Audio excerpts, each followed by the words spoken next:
Olá, hoje é dia 2 de maio de 2020, meu nome é Rodrigo e eu estou na Chácara Viver, localizada em Minas Gerais, para fazer um vídeo aqui no pomar agroflorestal que eu estou tentando formar.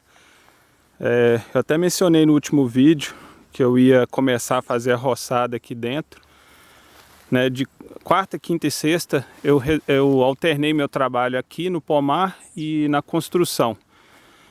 Que eu estava fazendo uma limpeza, uma pintura e uma limpeza ali nas bordas da janela e na pedra da janela, porque nessa próxima semana agora talvez o pessoal vai vir fazer a instalação das janelas. Aí eu estava deixando preparado e adiantado, né? Porque depois com a janela no lugar fica mais difícil de pintar e limpar também, né? E então eu trabalhava um pouco lá e um pouco aqui no pomar. Tirava de 1 a 2 horas por dia para fazer a roçada aqui. Normalmente eu filmo, né, um antes e um depois, mas dessa vez, como eu estava trabalhando alternado, eu não fiz isso. Mas ainda tem um trecho para eu roçar e a situação da área era basicamente igual está aqui em cima, né? Capim alto. Isso aqui é a linha final do pomar, da linha final da parte que está plantada, né? Porque eu tenho essa parte de cima aqui, onde eu estou começando os plantios, né? Tem uma coisa ou outra espalhada ali, eu só limpo em volta das mudas. Mas esse aqui é a parte inicial do pomar, né? É onde eu iniciei os plantios aí há 3 anos atrás. Daqui para baixo, né? Até a cerca que tem ali embaixo. Então, está entrando o período de estiagem aqui na região. O inverno aqui é o inverno seco, né? As chuvas cessam totalmente. Pode que ainda caia alguma chuva esse ano, mas eu estou achando que já entrou a seca, tá? O tempo esfriou bem de meados de abril para cá. Choveu muito no início de abril. Eu achei até que as chuvas iam alongar esse ano, ia entrar maio, e até final de maio talvez, pela intensidade de chuva que teve em abril, que não é muito comum. Mas foi, sim, tempestade, pancadas fortes, isoladas, e depois parou, né? O frio entrou, normalmente, né, nessa época entra o frio, né, cria uma massa de ar seco e não dá a possibilidade de chover mais, né? E então, pensando nisso, eu já estou me adiantando aqui, fazendo a roçada do capim, chegar próximo às mudas, porque é justamente esse capim mais seco, né? Mais seco não, perdão, verde, né? Essa matéria mais verde, viva, que vai ajudar a conservar a umidade aqui no solo por mais tempo. Aqui na minha região o terreno é bem argiloso, né? Então é uma terra que no início da chuva ele demora para molhar, né? Ele molha ali só uma camada bem superficial e na constância das chuvas que a água vai entrando, né? Precisa chover mais frequente para a água atingir níveis mais profundos no solo. Mas uma vez que o terreno fica molhado, ele chega a ficar até meio encharcado, né? A característica da terra argilosa é essa. Demora para molhar, mas quando molha, ela retém mais a umidade, fica um terreno mais encharcado. Lógico que isso tem aspectos positivos e negativos, né? E tem que aprender a trabalhar essa característica do solo. Então, apesar que já tem aí quase um mês que não chove, a terra, né, a uns 10, 15 centímetros de profundidade ainda está relativamente úmida. E quando a gente faz essa cobertura no solo, joga matéria orgânica, né, o sol incide menos na terra, né, ajuda a segurar a umidade.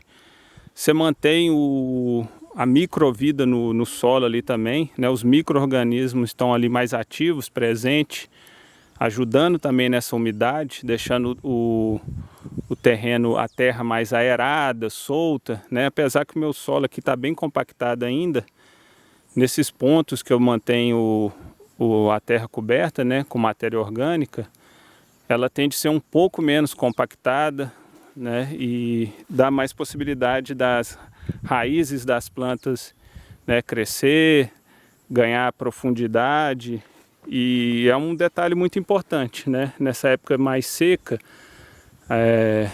as raízes sendo mais profundas, elas alcançam mais umidade, né? Consegue buscar umidades em níveis mais, né, profundos e passar melhor o período de estiagem, né? E também há alguns estudos aí que indicam que esse solo coberto, né, a microvida que ele cria permite puxar a umidade do ar e levar para o solo, né? Os micro-organismos que estão ali, eles trabalham de forma que a umidade que tem presente no ar, ela passa para essa cobertura do solo. Algumas pessoas chamam isso até de plantar água, né? Quando você usa esse sistema agroflorestal, agricultura sintrópica, permacultura, tem vários termos, né? A gente está trabalhando a favor da natureza. A gente usa a tecnologia natural da natureza a favor das plantas. É lógico que o meu caso aqui é um sistema muito simplificado, eu não atuo aqui, né, da melhor forma, eu ainda preciso de conhecimento. Eu errei muito no início, né, igual essa área que eu tenho plantado aqui, considerando que eu não tinha prática, conhecimento e nem muito tempo para vir trabalhar, eu iniciei plantando uma área relativamente grande, né, aproximadamente 1000 metros quadrados. Não é grande, mas é igual eu te falei, pela minha falta de conhecimento, eu vim aqui 1, 2 vezes por semana, né? Acabou que ficou relativamente grande. Então já tem aí, acho que mais de 1 ano que eu resolvi não ampliar o plantio, e eu estou até evitando colocar mudas novas. Eu coloco quando eu recebo alguma, né, alguma muda que é de muito interesse, que eu não tenho aqui ainda, ou para fazer uma reposição, que algumas mudas morrem, né, ao longo do tempo aí. Então o foco é fazer esse primeiro trecho selecionado prosperar, né, para depois começar a ampliar, justamente pela essa necessidade de dedicação que tem, né? Mesmo sendo uma área pequena, a demanda acaba sendo relativamente grande em alguns momentos, né? Principalmente porque eu cuido aqui sozinho. Então, concentrar minha energia nesse espaço que eu já iniciei hoje, né? Trazer o máximo de energia aqui para o solo, revitalizar ele o máximo possível para depois ampliar. Eu aumentei a área cercada aqui um tempo atrás, mais por precaução, e já deixar uma área de descanso também, claro, né?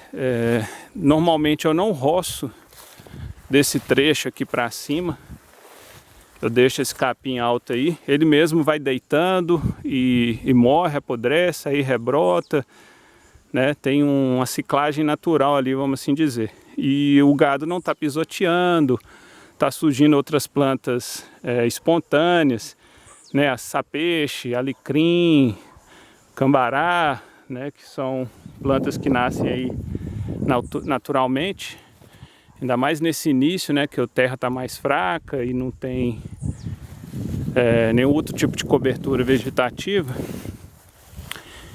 E assim que aqui tiver numa situação melhor, né? Eu vou entrar ali e ampliar o pomar. E como eu mencionei, já tem uma muda ou outra ali porque eu tinha sobrando, né? Escolhi alguns pontos específicos e plantei mais próximo da cerca ali na parte de cima, né? Até porque talvez já cresce, começa a sombrear, ajuda a controlar o capim no futuro. Então agora eu vou finalizar a roçada, né? Praticamente só essa última linha, como eu mencionei, eu acho que aí com 1 hora e pouco eu finalizo, se não tiver nenhum imprevisto. E durante a própria roçada, com o movimento da roçadeira, eu quase que já consigo jogar o capim nas linhas de plantio. Mas é bom vir depois com o rastelo, puxar isso melhor. Há uns meses, acho que 2 meses atrás, eu fiz uma roçada só na linha de plantio. Então agora eu estou roçando o resto, a linha de plantio eu não estou entrando muito nela. O próprio capim que eu vou deitar na linha deve abafar, né, a braquiária que está rebrotando. e controlar um pouco esse crescimento dela. E também daqui um tempo, na hora que esse capim que eu estou jogando aqui agora estiver mais seco, talvez eu venha com a roçadeira e faça uma limpeza só nas linhas de plantio, né? De qualquer forma, a braquiária daqui uns dias vai entrar em dormência por falta de chuva e o clima mais frio e não vai desenvolver tanto, né? Então, tá aí a importância de você começar a observar características climáticas, características do solo, e é uma experiência que você vai ganhando no dia a dia mesmo, né? Tem vários detalhes aqui que eu estou observando que me ajuda a cuidar do terreno. Até teve um dia aqui que eu até cheguei a achar que ia chover. Tava um dia assim, igual hoje, céu bem azul, e normalmente o vento vem daquela direção para cá. Quando ele inverte, né, vem de lá para cá, é quase certeza de chuva. Então teve um dia que o vento inverteu, né, começou a ter formação de nuvem de chuvas, só que aí o vento voltou à posição normal e nisso espalhou a chuva de novo. Eu fiquei sabendo até que em alguns lugares mais próximos aqui choveu, mas aqui na cidade mesmo não chegou a chover. Mas, né, essa relação que a gente cria com a terra, a gente começa a observar outros detalhes e cria uma conexão muito forte, né? E eu acredito que daqui a um tempo eu vou quase que conversar com essa terra, né? Observar um detalhe ou outro e já entender o que está acontecendo, que é o que me falta hoje, esse tipo de experiência, esse tipo de prática, né? Algumas coisas aqui eu ainda fico perdido, às vezes uma planta que não está tão saudável, eu não consigo identificar o motivo, né? Eu faço uma poda na planta, ela não responde tão bem, mas, né, pode ser um erro de execução na poda, ou até mesmo a época da poda, né? A terra hoje ainda não permite algumas culturas. Eu tentei implantar, mas infelizmente, né, não prosperou, então eu tenho que esperar o momento certo. Então são vários detalhes que a gente vai aprendendo aí ao longo do tempo e às vezes parece uma agricultura muito complexa, difícil, né? No início pode até ser, ainda mais quando a gente tem pouco conhecimento. Mas é uma agricultura que quando ela atinge um estágio de maturidade, ela flui de uma forma muito melhor do que essa agricultura tradicional. Que todo ano você tem que replantar, todo ano você tem que jogar mais adubo. É lógico que um pomar, ou um sistema agroflorestal em si, tem muita coisa que você tem que replantar. Tem culturas que são, né, anuais. Mas como você também coloca ali no meio frutíferas, né, outras plantas de interesse, de médio e longo prazo, você tem um sistema que vai te produzir durante anos. Um lugar, uma vez trabalhado, ele vai te dar recurso durante anos. E sendo aí que na agricultura tradicional, mesmo o pomar de frutíferas, por exemplo, ele tem uma vida útil reduzida, né? Boa parte de culturas aí que pode durar 30, 40 anos, quando você vai para o plantio comercial, às vezes com 5 em 5 anos você tem que renovar a sua lavoura toda, né? Então é uma agricultura que dá a impressão de abundância, né? Porque rapidamente você está ali produzindo, mas no longo prazo ela é insustentável, né? E aqui é meio diferente. Às vezes no início você tem uma dificuldade um pouco maior, tem que dedicar muita energia, esforço, né? Desenvolver bem para você ter um retorno interessante. Mas depois que você atinge um estágio de equilíbrio e maturidade, não tem nem comparação, né? Eu até aconselho quem tem interesse em aprender mais, tem muita coisa aí no YouTube, na internet, referente a esse tipo de agricultura, tá? Repetindo aqui, agricultura agroflorestal, sintrópica, permacultura, tem vários termos, compensa demais quem tem interesse pesquisar aí para aprender. Então é isso aí, gente. Voltando ao foco mesmo aqui do canal, que é plantio, vou tentar fazer isso mais vezes, né?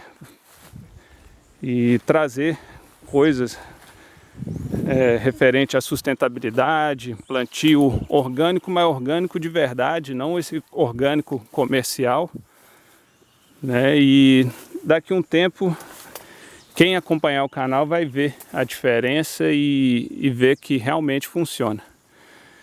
Então é isso aí, gente. Até um próximo vídeo e um abraço.